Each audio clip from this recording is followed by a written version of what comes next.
네, 여러분 안녕하세요. 서울교구의 김기웅 토마 신부입니다. 예, 부활 대축일을 지내면서 부활 축하 인사드립니다. 요즘 제가 있는 이곳 용문도 아주 아름답습니다. 네, 지난번 그 성삼일 피정 있었는데요. 그때 몇 분 오셔서 이렇게 같이 피정해 주셨습니다. 여러 가지 들꽃들도 피어 있고요. 목련은 이렇게 이제 처참한 모습으로 꽃잎을 떨구지만 또 다른 꽃들은 또 새롭게 모습을 드러내고 있습니다. 근데 요즘 이곳 용문이 좀 다른 뭐 서울이나 이런 데보다 조금 내륙 지방이고 북쪽이다가 보니까 이제서야 막 그 벚꽃들 이렇게 피어나 있습니다. 이제 오늘은 막 흰 눈이 내리는 것처럼 꽃잎들이 벌써 떨어지기 시작을 하던데요. 아직 이런 아름다운 모습입니다. 네, 곳곳에 이렇게 나무들과 새로 돋아난 풀잎들과 또 꽃잎들이 아름다운 모습을 연출하고 있습니다. 예, 이 길은 명산길, 예, 새로 그 닦은 명산길의 한 부분입니다. 어떤 분들 오셔서 그 동영상으로 본 거랑 이 실제 명산길 보면서 시호님 사기 친 것 같아요. 뭐 이렇게 말씀하시던데 카메라가 모든 걸 다 보여주지는 않습니다. 부분만 보여주는 거기 때문에 아름다운 것만 볼 수 있고 또 우리의 눈으로는 카메라가 보는 거하고 다른 더 넓은 것들이 모두 다 들어오니까 전혀 다른 느낌일 수 있죠. 하지만 나의 이 눈으로도 무엇을 볼 것인가라고 하는 것은 또 각자의 선택이기도 할 겁니다. 그래도 이 안에 아름다운 모습은 많이 있습니다. 네, 이렇게 곳곳에 산책길, 명산길, 메타세콰이어 숲길 여러분들이 꼭 오셔서 좀 보실 수 있으면 좋겠습니다. 네, 메타세콰이어도 있고 다른 나무들도 있고 많이 있습니다. 여기는 그 솔밭이라고 이렇게 부르는 곳인데요. 소나무들, 전나무들, 잣도 있고요. 또 여기에도 산 벚꽃 나무들도 많이 있어서 지금 다 꽃들이 피어 있습니다. 이런 길 다 산책길로 아주 넓은 긴 산책길로 이용하실 수 있습니다. 지난 성삼일 피정이 있었고요. 12명이 참가해 주셨는데 사용할 수 있는 방이 전부 개인 독방이 11개가 있습니다. 그래서 그 인원들 작은 인원이지만 적은 인원이지만 그래도 함께 성삼일 피정 아주 뜻깊게 이렇게 잘 보낼 수 있었습니다. 4월 13일부터 다음 주입니다. 4월 13일부터 16일까지 3박 4일 향신기도와 관상기도 침묵피정 있는데요. 여기에도 같은 인원들 신청해서 피정 이제 다음 주에 진행을 하겠습니다. 5월에 침묵피정 있는 거 미리 이렇게 소개해 드리도록 하겠습니다. 5월 14일부터 16일 금토일입니다. 2박 3일 피정이 용문 청소년 수련장에서 있고요. 그리고 또 5월 27일부터 목금토일입니다. 목금토일 3박 4일 피정 5월에 이렇게 두 개 마련을 했습니다. 가능하면 5월 이후 한 달에 두 번 정도는 이렇게 피정을 계속 운영을 해볼까라고 지금 계획을 하고 있습니다. 많은 분들 함께 해주시면 좋을 것 같고요. 이곳 용문 수련원이 굉장히 넓습니다. 그리고 개인 독방 사용하고 성당이나 경당 10명, 12명 이 정도로는 굉장히 아주 큰 공간이기 때문에요. 각자 마스크 쓰면서 또 침묵하면서 또 식당에서도 마찬가지로 다 칸막이 설치되어 있고 또 침묵 가운데에서 식사하고 그래서 방역 위생 철저히 지키면서 피정할 수 있도록 하겠습니다. 그래서 걱정 많이 안 하시고 코로나 걱정 안 하시고 오셔도 될 것 같습니다. 많이 신청해 주시고요. 제가 그 카톡으로 소식 전해드리는데 제 카톡으로 신청을 해주시면 될 것 같습니다. 오늘은 향신기도와 관상기도의 배경 두 번째 시간 가지도록 하겠습니다.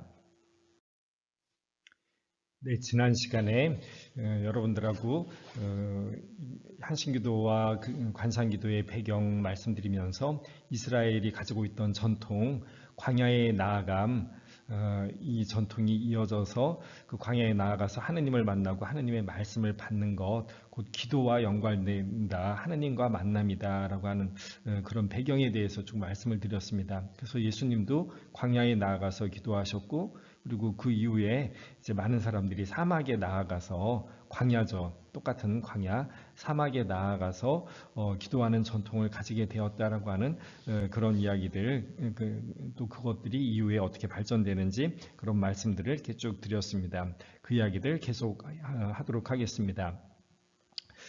그런 가운데에서 예수님이 돌아가신 이후에 300년 가까이 이 로마 제국이 이제 그리스도교를 박해하죠. 유다인들이 또 로마에서 그리스도교를 박해하면서 많은 순교자들을 배출을 하게 됩니다. 그런데 이제 시간이 지나면서 서기 313년에 콘스탄티누스 대제가 그리스도교를 공인을 하게 됩니다. 콘스탄티누스 대제의 개인적인 체험에 의해서 저 십자가가 예수님이 자기를 위험에서 이 전쟁의 패배에서 승리로 이끌어 주었다라고 하는 이런 체험을 통해서 그리스도교를 공식적으로 이제 인정을 하면서 박해의 시기가 끝나게 됩니다. 더 이상 이제 순교자들이 나올 필요가 없는, 그래서 이제 떳떳하게 그리스도교를 전파할 수 있게 되는 이런 상황이 되었습니다. 그리스도교를 믿고 살아가는데 이제 어려움이 없는 것이죠. 그런데 이 콘스탄티누스 대제의 그리스도교 공인, 이게 좋은 일이었을까요? 안 좋은 일이었을까요? 여러 가지 생각을 할 수 있었지만 이제 그때까지 많은 순교자들이 있었는데 이 순교자들을 완덕의 경지에 다다른 이들이라고 이렇게 표현합니다. 목숨을 바쳐서 신앙을 증언하기 때문에 이 순교하는 것이 가장 훌륭한 그리스도교의 덕, 내가 하나님을 믿는다라고 하는 것을 드러내는 가장 좋은 길이라고 이렇게 생각을 할 수가 있었다라고 하는 것이죠. 순교, 죽음이 좋은 것은 아니었지만 그러나 박해자들이 있고 순교를 할 수밖에 없는 상황에서 순교를 한다는 이야기는 하나님에 대한 나의 신앙, 신뢰를 드러내는 것이기 때문에 그것이 오히려 신앙을 증거하는 가장 빠른 손쉬운 길이 되기도 했었습니다. 그런데 이제 이런 순교자들이 더 이상 순교자들이 나올 이유가 없었기 때문에 이런 희생적인 증거를 하지 않게 됩니다. 순교자들이 필요 없는 시대를 살게 되니까 얼마나 그리스도교가 발전하고 좋아지겠습니까? 그런데 여기에 이 순교자들의 시대가 끝나면서 박해의 시기가 끝나면서 오히려 그리스도인들에게는 커다란 어려움, 도전이 그 앞에 도사리고 있었습니다. 이렇게 표현합니다. 세상은 더 이상 그리스도인들을 배척하지 않았으나 세상의 생활 방식이, 오히려 세상이 박해를 하지 않지만 세상 사람들의 삶이 그리스도인들을 그리스도인답게 살지 못하게 만드는 요인으로 작동을 하더라라고 하는 것이죠. 그래서 세상의 생활 방식이 오히려 그리스도인들을 눌러 이길 태세가 되었다. 그래서 보통 사람들은 하느님을 믿지 않고 하느님의 말씀을 따르지 않는 각자의 이기심과 욕심에 의해서 살아가는 사람들, 세상의 방식으로 살아가려고 하는 사람들이 많죠. 그런 가운데에서 그리스도인들이 함께 살아가야 되니까 그 안에서 많은 어려움들을 겪게 된 겁니다. 그리스도인들이 다른 사람들 가운데에서 계속 유영무영의 여러 가지 압력으로 하나님을 따르는 삶이 아니라, 하나님의 말씀을 따르는 삶이 아니라 세상 사람들의 방식으로 살아라라고 요구하는 이러한 모습들이, 이러한 어려움, 도전에 직면하게 되었다라고 하는 것이죠. 이게 그리스도교의 발전에서 아주 중요한 역할이라고, 큰 어떤 전환, 계기라고 이렇게 생각을 할 수가 있을 것 같습니다. 그래서 그리스도교가 공인되어서 신앙의 자유를 가지게 된 것, 이것이 꼭 좋은 의미만을 뜻하는 것은 아니었다라고 하는 것이죠. 오히려 사람들로 하여금 신앙인답게 사는 것이 더 힘들게 되었다라고 하는 것, 이것을 동시에 나타내는 것이기도 하더라라고 하는 것이죠. 그러니까 많은 사람들은 이 신앙의 자유를 얻은 대가로 신앙인답게 살지 못하는 그러한 어려움, 세상에 더 교묘한 그런 공격, 이 마귀들의 아주 교묘한 공격을 감내해야 되는 이런 상황으로 변화되었다라고 그렇게 이해할 수가 있을 것 같습니다. 그래서 많은 사람들이 이 세상의 유혹, 마귀들의 유혹에 접하면서 그래도 나는 하느님에 대한 신앙으로 하느님의 말씀에 의해서 사는 삶을 살고 싶다, 예수님을 닮고 싶다라고 하는 그런 신앙 열정을 가지게 되죠. 이 많은 사람들이 그래서 나를 유혹하는, 나를 하느님에게서 멀어지게 하는 이 세상에서 떠나서 하느님에게만 전적으로 의지하고 싶다라고 하는 그러한 지향을 가진 사람들이 많게 됩니다. 이런 사람들이 바로 그 옛날 전통에 따라서 사막에 나아가서, 광야에 나아가서 하느님만을 바라보며 하느님과 함께 살겠다라고 하는 그러한 생각을 가진 사람들이었죠. 이제 사막의 교부들입니다. 그래서 그들은 사막으로 나아가서 생활을 하면서 그 사막의 생활이라고 하는 것은 사람이 아무도 없는 곳이죠. 그래서 고독하게 지내려고 합니다. 고독하게 지낸다라고 하는 것은 세상이 관심을 가지도록 유혹하는 모든 거리로부터 벗어나서 오로지 하느님과만 함께 살겠다라고 하는 그런 삶의 방식의 표현이었던 것이죠. 그래서 사막에 나아가서 고독 가운데에서 생활하게 되고 또 사막에서 침묵 가운데 생활을 하게 됩니다. 아무 말도 하지 않고 입을 닫고서 살겠다. 근데 이것은 입을 닫는 것이 목적이 아니라 오로지 하느님께만 내 귀를 기울이겠다라고 하는 이 지향의 표현이었던 것이죠. 이런 사막을 찾아 나서는 이들이 많이 있었다라고 하는 것입니다. 그리고 두 번째로 그렇게 사막에 나아가서 하느님과 함께 살아가고자 하는 그들은 끊임없는 기도를 하면서 살려고 했다라고 하는 것이죠. 하루 종일 어느 한순간도 하느님에게서 내 마음을 돌리고 싶지 않다라고 하는 것의 표현으로 끊임없는 기도, 하루 종일 숨 쉬는 모든 순간마다, 숨을 들이쉬고 내쉬는 모든 순간마다 기도하고 싶어 하는 그러한 노력들을 하게 됩니다.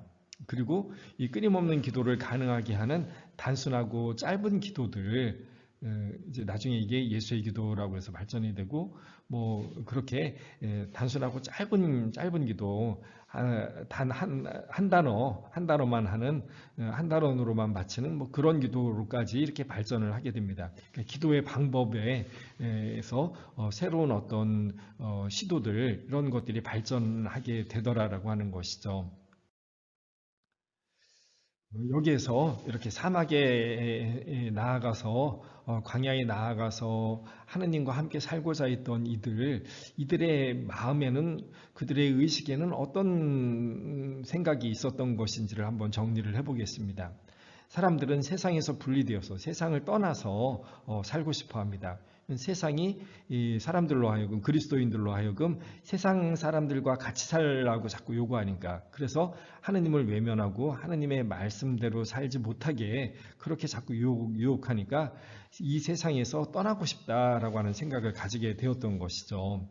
즉 세상에서 분리되어서 오로지 나는 세상에 속한 사람이 아니라 하느님 나라에 속한 사람, 그리스도께 속한 사람으로 살고 싶다라고 하는 이런 생각들을 가지게 됩니다. 그래서 세상을 떠나서 세상 사람들이 없는 곳, 광야, 사막으로 나아가서 기도하겠다, 사막에서 생활하겠다라고 하는 그러한 지향을 가진 사람들이 많이 등장하더라라고 하는 것입니다. 그리고 그들은 금욕적인 수행을 하면서 살아갑니다. 네, 남자 여자 서로 얼굴도 쳐다보지 않고 뭐 지내면서 먹을 것도 잠자는 것도 생활도 모든 것들을 다 어렵게 힘들게 생활을 하게 되죠. 여기에서 그들이 가지고 있었던 생각은 그리스도의 자기 비하와 순환에 동참하려고 하는 것, 이것이 그들의 본래의 목적이었다라고 하는 겁니다. 하느님이 하느님의 자리를 버리고 비천한 인간이 되어서 그리고 마지막에는 십자가에서 가장 비참하게 돌아가셨던 것처럼 이 그리스도의 자기 비하 그리고 십자가에 못 박혀 돌아가심, 이것처럼 그 그리스도의 삶에 온전히 함께하고 싶다라고 하는 마음, 그것에 관한 표현이 바로 금욕적인 삶, 그런 삶을 살고자 했던 것이다라고 하는 것이죠. 그리고 이들은 또 신비적인 갈망을 가지고 있었습니다. 그들이 가지고 있었던 가장 깊은 갈망은 바로 하느님과 하나 되는 것, 예수 그리스도와 하나가 되는 것이었죠. 그래서 하느님이자 인간인 그리스도와 결합되어서 살고자 하는 것, 이것이 그들의 기본적인 마음가짐이었습니다. 그리고 여기에서 나오는 것이 바로 순종의 삶입니다. 그들은 하느님에게 온전히, 하느님의 뜻에 하느님에게 온전히 순종하면서 살고 싶습니다. 나의 뜻을 하느님 위에다가 두고 싶지 않습니다 라고 하는 이 마음, 이것을 순종으로 표현을 했는데, 하나님의 뜻보다 자기 뜻을 좋아하면서 모든 죄가 나온다라고 하는 성찰을 하게 됩니다. 그래서 예수님이 바치셨던 것처럼 제 뜻이 아니라 아버지의 뜻대로 이루어 주소서라고 했던 그런 차원의 기도들을 끊임없이 해 나가는데, 이것이 그럼 어떻게 이루어질 수 있느냐? 그것은 바로 장상에게 순종하는 것이다. 하나님에게 순종하는 방법은 장상, 내 영적 사부에게 순종함으로써 나의 뜻을 접고 오로지 하나님의 뜻에 나를 온전히 내어 맡깁니다라고 하는 이 연습이 끊임없이 가능해지는 것이다라고 보았다라고 하는 것입니다. 그래서 장상에게 순종함으로써 곧 그것은 하나님에게 순종하려고 하는 나의 의지의 표현이 된다라고 이렇게 생각을 하면서 이 순종의 삶을 살려고 무진 노력을 해 나아갔다라고 하는 것입니다. 이 사막의 수도승들의 삶을 이렇게 표현하는 구절이 나옵니다. 아빠 포이맨이 이렇게 말합니다. 인간적 의지는 사람과 하느님 사이를 가로막는 큰 벽이다. 인간의 의지. 그렇죠. 인간이 내가 이렇게 하고 싶다, 내가 저렇게 하고 싶다, 나는 이게 좋다라고 하는 이것은 우리를 하느님의 뜻이 아니라 나의 만족, 나의 욕심을 채우는 데 사용이 되기 때문에 인간의 의지는 인간과 하느님을 하나가 되게 하는데 커다란 장애물이 되는 것이다, 걸림돌이다라고 이렇게 생각을 했다라고 하는 것이죠. 그래서 만일 당신이 이기적인 자기 뜻에서 돌아선다면, 이기적인 자기 뜻, 그렇죠. 나는 나의 뜻, 나의 생각은 기본적으로 나를 위한 것으로, 이기적인 것으로 작용을 하더라라고 하는 것이죠. 그런데 하느님은 하느님의 자리를 버리고 자신을 온전히 내어주는 것이었잖아요. 그래서 이 인간의 의지, 나의 뜻, 이것을 내려놓을 수 있을 때, 거기에서 돌아설 수 있을 때 당신 역시 하느님의 도우심으로 성벽을 뛰어넘습니다 라고 하는 것이 나에게 가능함을 보게 될 것이다. 우리도 나의 뜻을 뛰어넘고 하느님에게 온전히 일치할 수 있는 이런 모습을 가지는 것이 우리에게도 가능하다. 성벽을 뛰어넘는다라고 하는 그것이 바로 이런 것을 뜻했던 것이죠. 그러나 만일 인간의 의로움에 대한 추구가 자기 뜻과 결합되어 있다면 그 사람은 병든 것이다 라고 이렇게 표현합니다. 옛날부터 인간에 대한 통찰로 이렇게 깨달았던 것이죠. 인간이 자기 뜻을 추구하는 자기 의지를 전면에 내세우는 것, 이것으로서는 결코 하나님과 하나가 될 수 없다. 그래서 많은 그 당시에 그 옛날에 사람들이 이 사막에 나아가서 고독한 그리고 끊임없이 기도 생활을 추구하면서 그들이 가지고자 했던 하느님과의 일치라고 하는 궁극적 목적, 이것은 바로 나의 뜻을 내려놓는 것, 여기에서부터 시작이 되었다라고 하는 것입니다. 그리고 사막에서의 이러한 삶은 헤시카즘이라고 하는 어떤 침묵 중심의 침묵을 지키는 그런 삶이라고 이렇게 표현할 수 있을 겁니다. 이런 삶을 그리스도교에게 끊임없이 이제 제공을 해 나가게 됩니다. 이것이 이제 이후에 그리스도교 영성에 있어서 아주 중요한 한 부분으로 아주 도도하게 흐르는 어떤 거대한 물줄기가 되었다라고 말씀을 드릴 수가 있을 겁니다. 본래 헤시키야라고 하는 말에서 헤시카즘이 나오는데요. 헤시키야는 고요, 정적이라고 하는 뜻이라고 이렇게 할 수가 있습니다. 그래서 이 고요함, 고독하게 살아가고자 하는 것, 침묵을 지키려고 하는 것, 이러한 삶을 살고자 하는 사람들의 모습, 이것을 헤시카즘이라고 이렇게 표현할 수가 있습니다. 아빠 아르세니우스가 어느 날 하나님께 기도를 합니다. 주님, 저를 구원하여 주십시오. 저를 구원의 길로 이끌어 주십시오. 라고 그렇게 기도하자 아마 하나님의 음성이 그에게 들려왔던 것 같습니다. 아르세니우스여, 사람들에게서 멀리 달아나라. 그러면 구원될 것이다. 앞에서 제가 말씀드린 것처럼 세상은 세상의 방식을 이야기하지. 그래서 사람들의 이기심, 사람들의 욕심을 자극을 하더라라고 하는 것이죠. 그래서 하나님에게서 우리를 멀어지게 하더라. 그러니 네가 구원을 원한다면 사람들에게서 세상에서 멀리 달아나라라고 하는 이런 음성을 들었다라고 하는 것이죠. 그러면 구원될 것이다. 그래서 아르세니우스가 그렇게 사람들에게서 세상에서 멀리 떠나서 사막 가운데 지내게 됩니다. 하지만 거기에서도 계속 기도하면서 지내지만 내가 구원받은 것에 대한 어떤 확신이 없게 됩니다. 그러자 또다시 이제 기도를 하게 되었던 것이, 저를 좀 진짜 구원해 주십시오. 제가 구원된 게 맞습니까? 라고 이 구원의 기도를 다시 하게 됩니다. 그러자 하느님에게서 들려온 목소리, 아르세니우스여, 떠나서 침묵 중에 고요히 머물러라. 이것이 무제한 삶의 기초이다, 기본이다. 이렇게 표현했던 것입니다. 아니, 이미 세상을 떠났는데, 사람들을 떠났는데 다시 떠나라. 다시 너 안에서 끊임없이 일어나는 그 온갖 그 모든 것들, 모든 이야기들, 모든 번잡함들, 거기에서 다시 떠나서 침묵을 지키면서 고요히 머물러라. 이것이 바로 무제한 삶의 기초이다라고 이렇게 이제 표현을 합니다. 이게 사마귀 교부들이 깨달았던 구원의 길이었던 것입니다.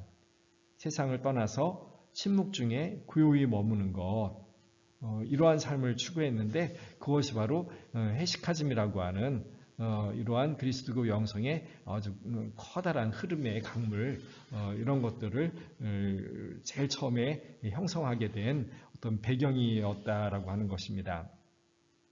그래서 이렇게 표현할 수가 있겠죠. 물러나라. 세상에서 물러나라. 그리고 거기에서 이제 침묵하라. 그리고 침묵 가운데 고요히 하나님과 함께 머물러 있어라. 라고 하는 이러한 이 방식의 삶을 그리스도교 영성의 가장 기본으로 이렇게 배경으로 우리에게 깔아주게 되었던 것이죠.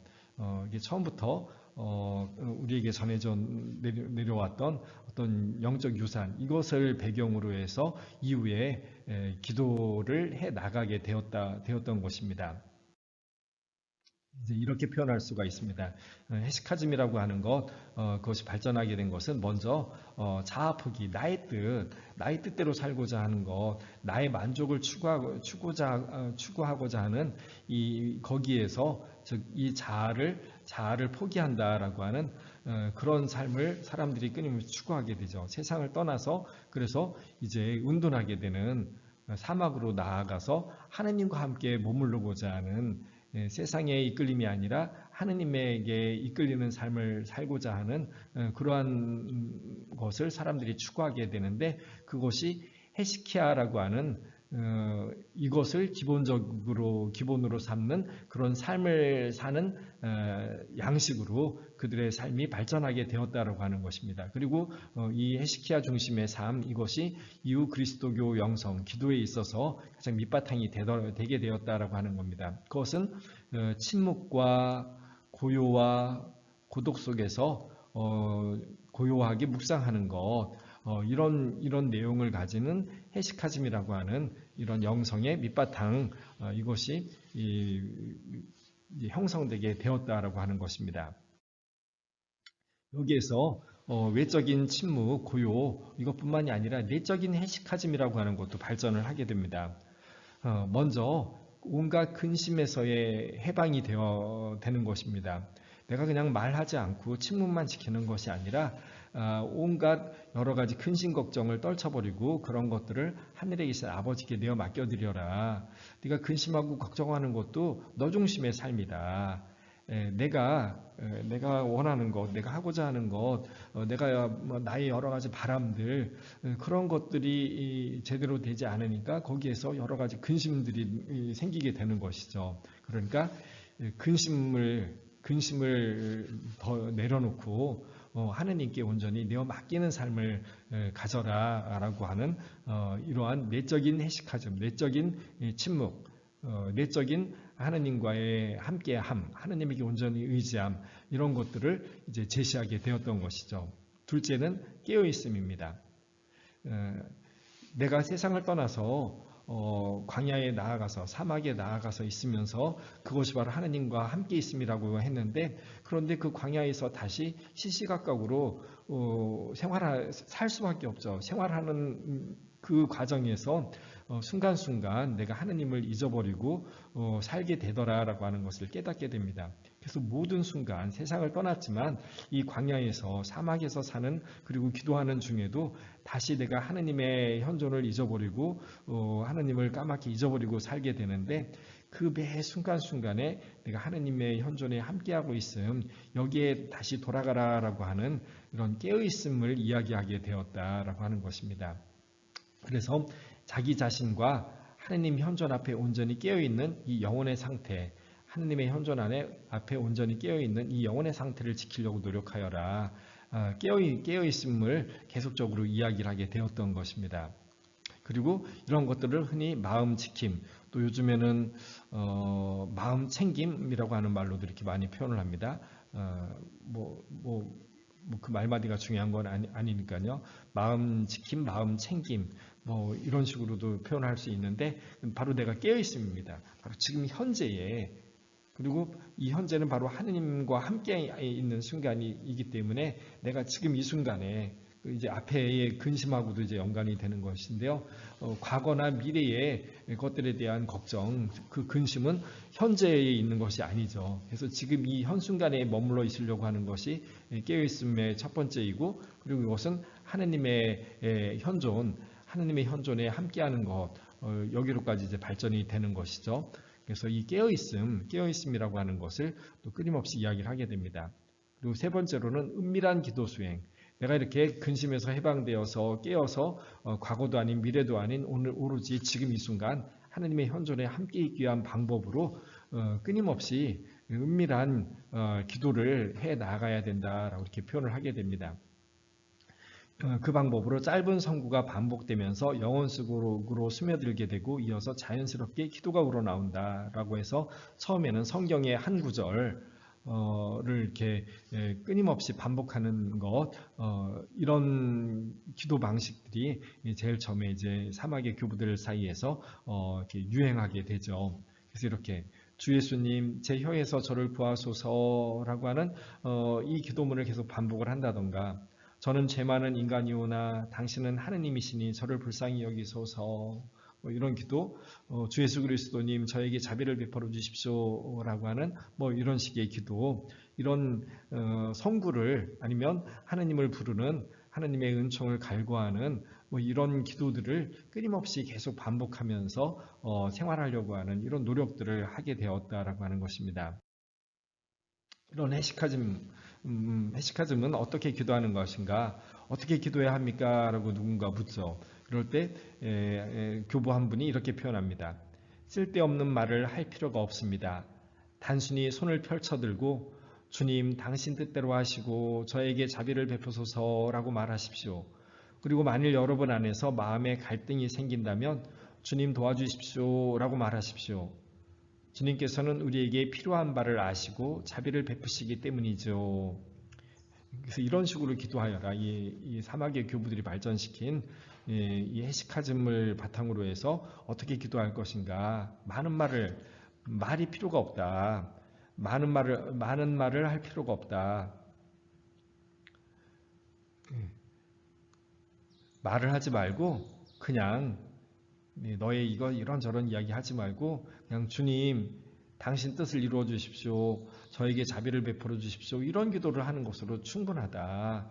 그냥 주님 도와주십시오 라고 해서 매 순간순간 하느님에게 말씀을 드려라. 즉 하느님의 현존 앞에 머물러 있어라. 하느님을 끊임없이 떠올려라. 그렇다면 그것으로 충분하다. 이런 식의 기도 방법을 계속 발전시켜 왔다라고 하는 것입니다. 후에 이런 기도를 창을 던지다라는 뜻의 라틴어에서 유래한 화살기도라고 불리게 됩니다. 그래서 화살처럼 화살을 쏘는 것처럼 그렇게 짧은 기도문 한마디를 하느님에게 던지는 것, 그래서 화살기도라고 이렇게 이제 표현이 되었다라고 하는 겁니다. 사람들의 말에 따르면 이집트 수도승들은 기도를 자주 바치는데 그 기도는 매우 짧고 화살처럼 빠르게 내뱉는다. 그래서 이제 아우스틴 성인이 이 사막의 교부들이 이런 식으로 기도해야 했다라고 하는 것을 알면서 그것을 이렇게 이제 묘사를 했던 것이죠. 동방에서는 이를 모놀로기스토스라고 부르는데 스테레오 모노 있죠. 모노 하나라고 하는 뜻이죠. 한마디의 말, 이제 로고스가 말씀이었죠. 그래서 한마디의 말, 짧은 말이라고 하는 뜻이죠. 한마디의 그런 짧은 말로 기도하는 사람들이라고 이렇게 표현할 텐데, 그래서 이런 기도 방식이 이제 발전해 나아가게 되었다라고 하는 겁니다. 동방에서는 이런 화살 기도를 모놀로기스토스라고 이렇게 부르게 되었습니다. 이는 많은 말과 생각을 배제하는 단음절 기도라고 하는 뜻입니다. 이 수행에서 결국 이제 나중에 예수 기도라고 하는 것도 생겨나게 됩니다. 그 옛날 사막에서 교부들이 이러한 생각으로 어떤 삶을 추구했고 그 하느님과 일치하고자 하는 세상에서 벗어나서 하느님과 함께 살고자 하는 마음으로 끊임없이 기도하게 되었고 끊임없이 기도하려고 하는 더 구체적인 방법으로 짧은 기도들을 해 나가게 되었다. 그래서 생각하지 않고 이런저런 생각에 의한 기도, 말에 의한 기도가 아닌 하느님의 현존 앞에 머물면서 그런 나의 의지들을 접어두려고 하는 이런 기도들을 발전시켜 나갔다라고 하는 것입니다. 이 해시카즘은 이제 이렇게 표현할 수가 있겠죠. 은밀한 기도를 하고자 했던 그들의 마음, 그러니까 삶의 모든 순간에 꼭 성당에만 가서 무릎을 꿇고 그래야만 되는 것이 아니니까 은밀하게 끊임없이 하나님과 함께 있으려고 하는 그 기도, 은밀하게 기도해라라고 했던 이것은 끊임없는 기도, 모든 순간 내가 지금 일을 하고 설거지를 하고 청소를 하는 이런 모든 순간에도 기도할 수 있게 이것을 가능하게 하려고 끊임없는 기도를 하려고 숨쉬는 모든 순간마다 기도하려고 노력을 하죠. 여기에서 이제 일하면서 기도한다라고 하는 이 아주 중요한 이 모토가 이제 형성이 되게 됩니다. 그래서 말과 함께 기도하지만 말 없는 기도로 발전하여 마음의 기도가 됩니다. 그 기도는 하느님을 향해 마음속으로 곧장 들어가게 되죠. 사랑이 마음속에 머물 때 끊임없는 기도의 은총을 얻게 된다라고 이렇게 이제 표현하게 되었던 것입니다. 즉 정신을 마음에까지 내려보내서 기도하자. 내가 본래 하느님과 함께 살려고 세상을 떠났던 것이고 여기에서 침묵 가운데에서 지내는 것은 끊임없이 하느님과 함께 있으면서 내 뜻이 아니라 하느님의 뜻에 따라 사는 사람으로 변화시켜 달라라고 하는 것이었는데 이것은 내가 늘 생각하는 것으로서 되어지지 않는다. 이 생각을 내 마음 내가 생각하지 않을 때에도 나의 모든 것, 나의 몸과 생각의 이 모든 지향들이 본래의 그 하느님에게로 향하게 하자라고 하는 것이었죠. 정신, 의식만을 가지고는 이것이 이루어지지 않는다라고 하는 것을 사람들이 깨닫게 되면서 여기에서 이제 생각에 의한 기도, 그것을 유념적 기도라고 여기서 이렇게 표현을 했습니다. 유념적 기도, 생각을 가지고 하는 기도, 여기에서 이제 생각이 아닌 나의 마음으로, 나의 온몸의 지향, 내 존재 자체가 바로 하느님을 바랍니다. 하느님과 일치를 바랍니다. 하느님의 뜻에 따라서 살기를 바랍니다. 그거를 이제 우리는 마음이라고 이렇게 표현을 하는데, 우리나라 사람들은 마음이라고 표현을 하는데, 이것을 이제 서양에서는 무념적 기도, 생각이 아닌, 생각이 없는 내 전체의, 내 존재 자체의 기도라고 이렇게 표현했던 것입니다. 그래서 생각에 의한, 이성에 의한 기도에서 무념, 생각이 없는, 즉 마음의 기도로 내 온 존재 자체가 바로 하느님을 지향한다라고 하는 그런 마음을 가지고 살아가는 것, 이 마음의 기도로 이것을 표현을 하게 되었던 것입니다. 우리가 할 일은 장작에 불을 지피는 것이다. 우리는 단지 마른 장작 한 깁이이다. 수행을 통해 성령의 불이 우리 안에서 타기 시작하면 그 연기가 우리 눈물을 자아내고 사랑의 불이 영혼에 붙게 되고 장작도 불 자체가 되어버린다.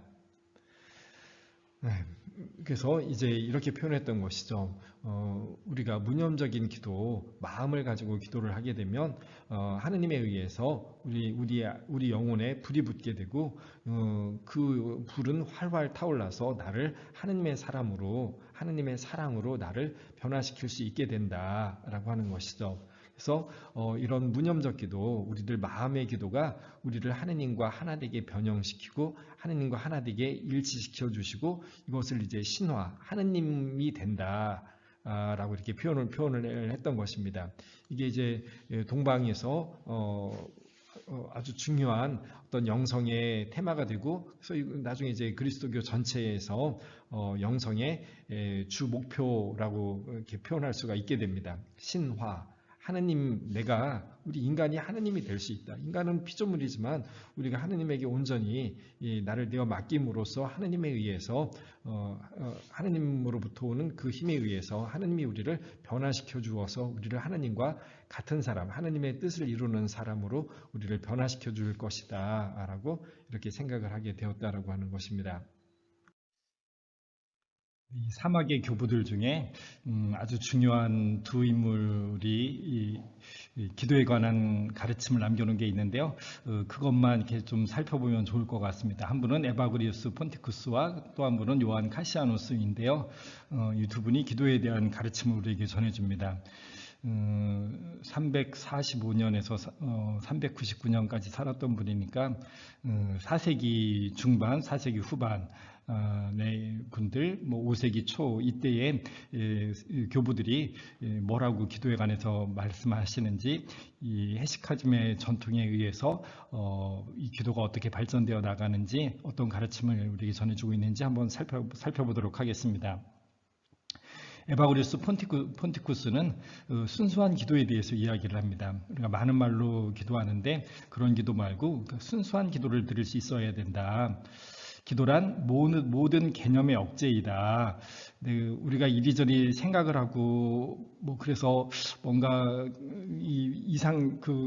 어떤 이성적인 것에 의해서 만들어지는 어떤 그런 것들을 이제 개념이라고 이렇게 표현했던 것이죠. 그래서 이성에 의해서 만들어지는 개념 이런 것이 아니다. 이런 것들을 억제한 어떤 그런 순수한 기도를 바칠 수 있어야 된다. 그것은 사고, 이성을 배제한 기도로서 어떤 종류의 이미지나 개념도 없는 기도이다.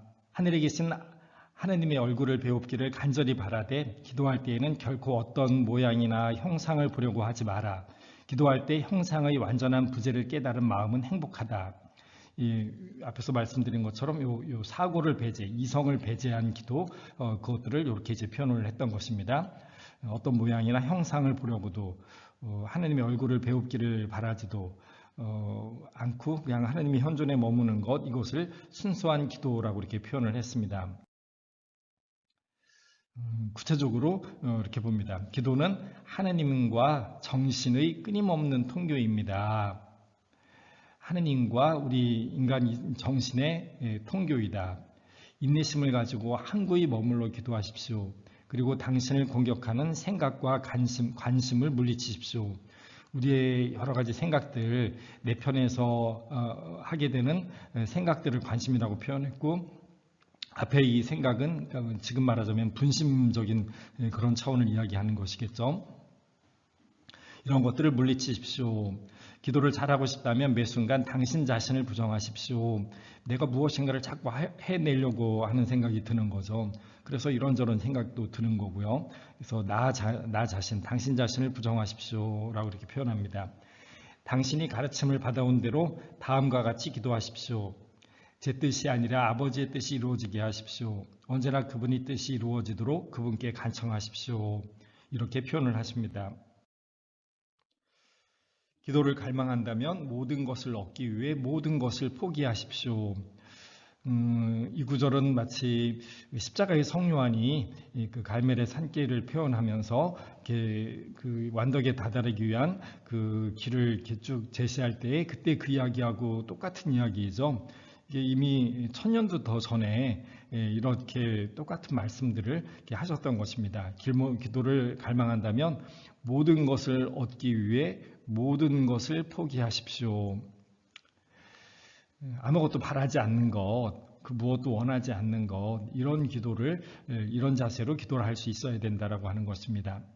자신의 생각이 좋은 것이 아니라 당신의 관심사가 하느님의 뜻에 따라 이루어지기를 원해야 합니다. 결국은 자기 포기가 계속 나옵니다. 하느님의 뜻, 내 뜻, 내 관심, 내 원의가 아니라 하느님의 뜻에 의한 것, 이것이 기도의 목적임을 우리가 끊임없이 이렇게 확인할 수가 있습니다. 그러면 당신은 방해받지 않고 기도 안에서 감사하게 될 것입니다. 가난과 시련을 피하지 마십시오. 이것들은 기도의 날개를 달아주는 원동력입니다. 가난과 시련, 이것이 기도의 날개이다. 가난과 시련. 그리고 또 조금 더 뒤에 활동하셨던 요한 카시아누스는 기도에 대해서 이렇게 표현합니다. 기도는 마음의 순수함이다. 아까 순수한 기도라고 이렇게 에바구리우스 폰티쿠스는 이야기했는데 카시아누스는 마음의 순수함이라고 이렇게 표현합니다. 단순한 반복 기도를 통해 생각 없는 침묵과 이미지 없는 기도를 행하라. 하나님과의 대면에는 말이 필요 없다. 이런 가르침들을 쭉 펼치면서 이렇게 이야기를 합니다. 구체적으로 기도 시간 전에 자신의 상태를 잘 준비해야 한다. 기도 중에 정신은 그 이전 상태에 따라 형성되기 때문이다. 제가 지난번에 한번 강의에서 영적 관성의 법칙을 말씀을 드렸었는데 이미 이 4세기에 5세기의 분이 그 옛날의 교부가 이렇게 이야기를 했던 겁니다. 평소에 내가 어떤 생각을 하고 어떤 삶을 살았느냐가 기도 시간에 그대로 드러난다. 기도 시간의 분심은 나의 삶의 모습을 그대로 반영하는 것이다. 그러니 이 기도하기 이전에 그 나의 모습, 내 삶의 모습, 내 마음가짐, 내 생각들 이런 것들을 살피면서 기도를 준비해야 된다. 두 번째로 기도하는 동안 자신이나 혹은 자신이 기도하는 것을 이해하고 있다면 그것은 완전한 기도가 아니다. 이미 내 생각으로 가득 차 있다라고 하는 것이죠.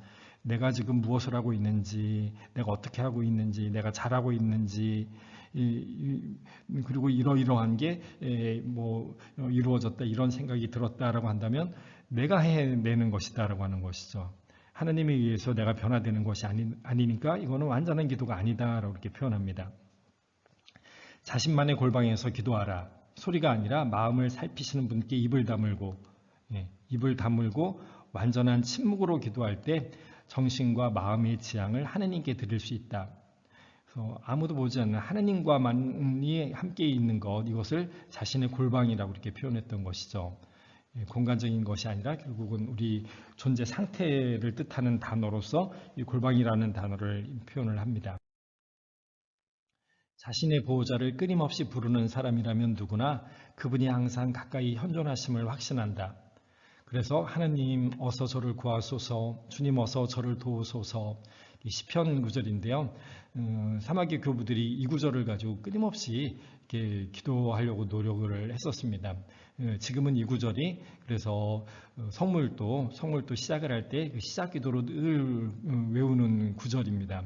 그 옛날부터 이렇게 하나님을 부르면서 하나님의 현존을 확신하면서 이렇게 바쳤던 이 구절이 지금까지 이 그리스도교의 전통으로 계속 남아서 지금도 이 구절로 기도를 시작을 한다라고 하는 것, 우리들의 이 역사적인 어떤 이 아주 도도한 흐름을 생각을 해볼 수 있게 됩니다. 이 구절은 끊임없이 기도 안에서 되뇌어야 한다. 하나님 어서 저를 구하소서, 주님 어서 저를 도우소서. 그래서 이 구절만 반복하는 것으로도 온전한 기도가 된다라고 이렇게 이런 말씀을 하셨던 겁니다. 그럼으로써 우리는 역경에서 구원되고 성공에서도 자만하지 않고 하나님의 보호를 받게 된다. 어떠한 일을 하든 잠을 자거나 음식을 먹거나 모든 일과 활동 안으로 데려가 모든 시간에 당신을 동반하도록 하라. 말로 표현할 수 없는 불타는 기도 안으로 당신을 인도할 것이다. 그래서 이런 짧은 기도문을 반복해서 바치는 기도, 또 이 구절뿐만이 아니라 이 구절이 아주 특별히 유명하지만 다른 짧은 기도문들을 시편 구절에서의 한 구절을 끊임없이 반복하는 이런 기도들을 계속적으로 바쳐왔습니다.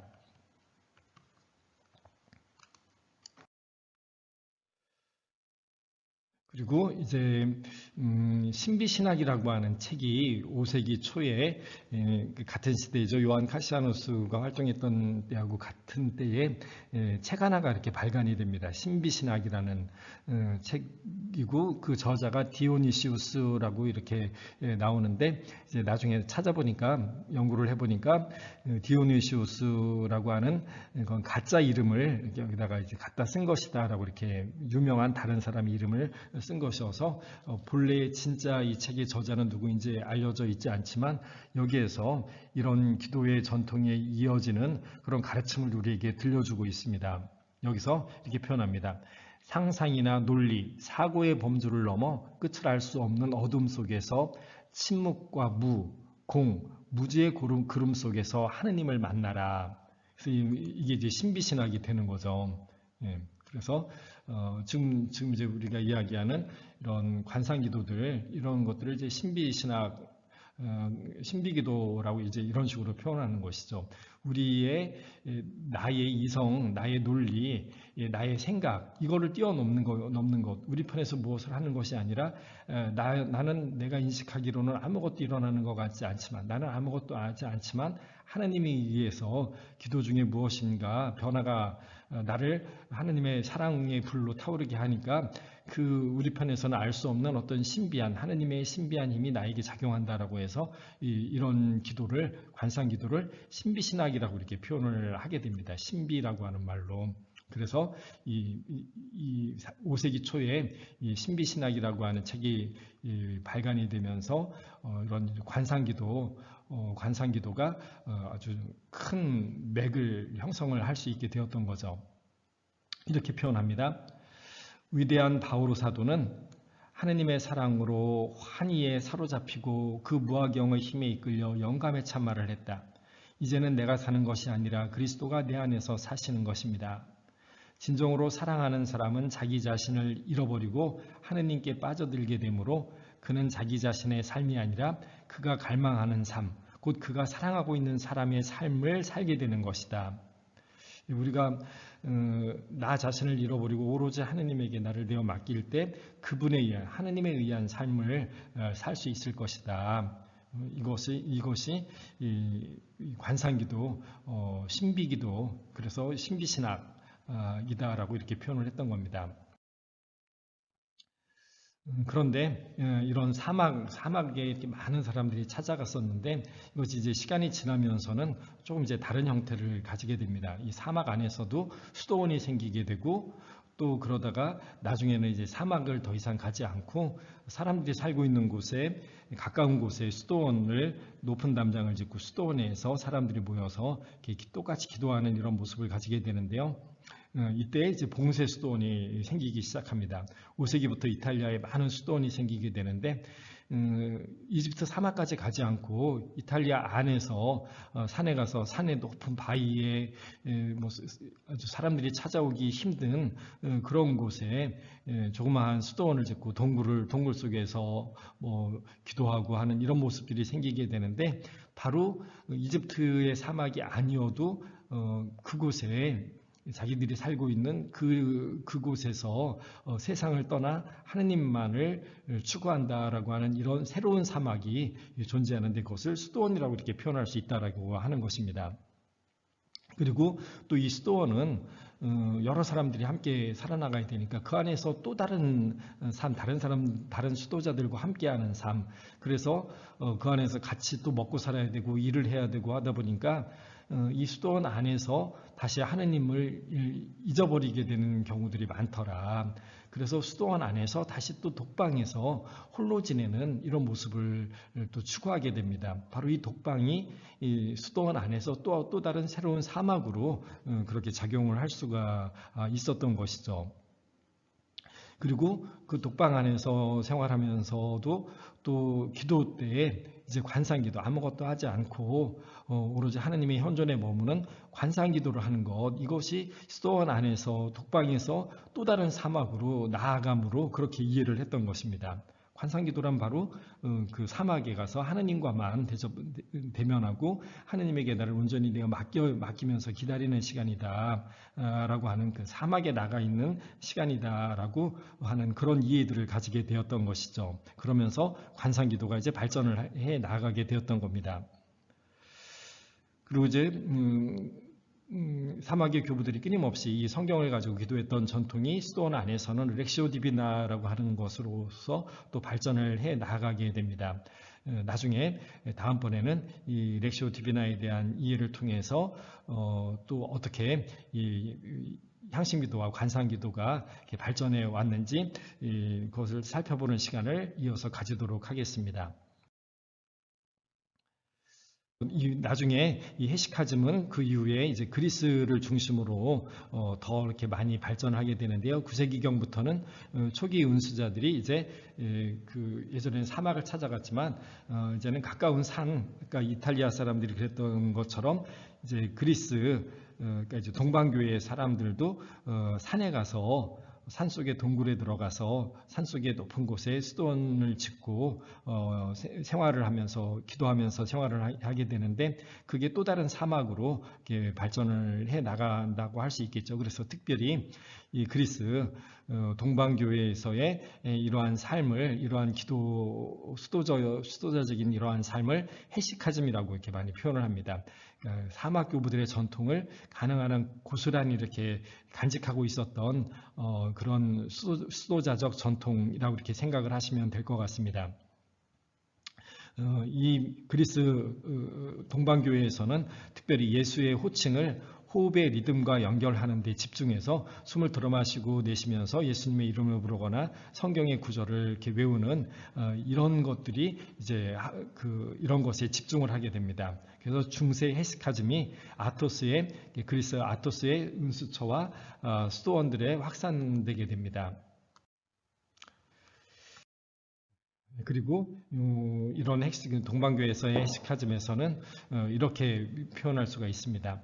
이렇게 정리를 할 수가 있겠죠. 고요한 골방에 앉아라. 문을 닫고 모든 허무함을 이기고 시간에 속하지 않는 곳으로 영을 들어 올려라. 가슴 위에 수염을 늘어뜨리고 배꼽이 배의 중심으로 모든 정신과 함께 육적인 눈의 시선을 돌려라. 코로 들이키는 들숨과 입의 날숨을 통해 호흡을 하면서 마음의 장소 저편을 바라보기 위해 당신의 가장 깊은 곳 안에서 정신을 찾아라. 마음의 장소, 그곳에서 영혼의 선택이 다시 자리를 잡을 것이다.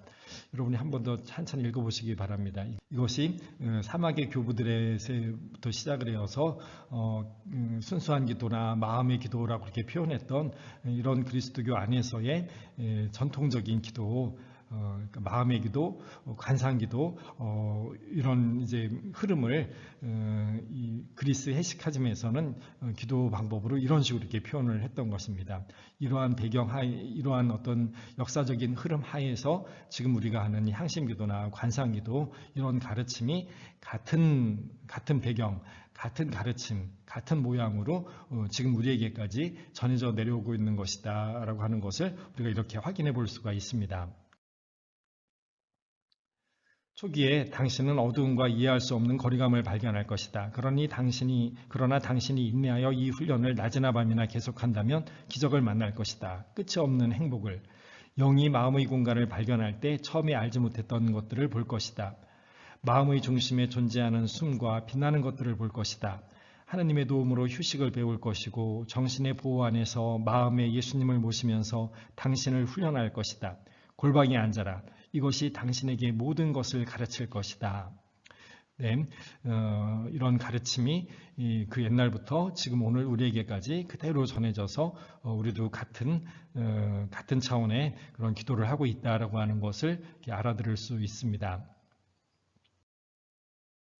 네, 오늘 이렇게 향신기도와 관상기도의 배경 두 번째 시간 말씀을 드렸습니다. 감사합니다. 다음에 또 이어서 강의 드리도록 하겠습니다. 그리고 또 다른 지난 강의들 참고로 해서 지난 강의들도 함께 들어주실 수 있으면 좋겠습니다. 네, 여러분 감사합니다. 또 뵙겠습니다.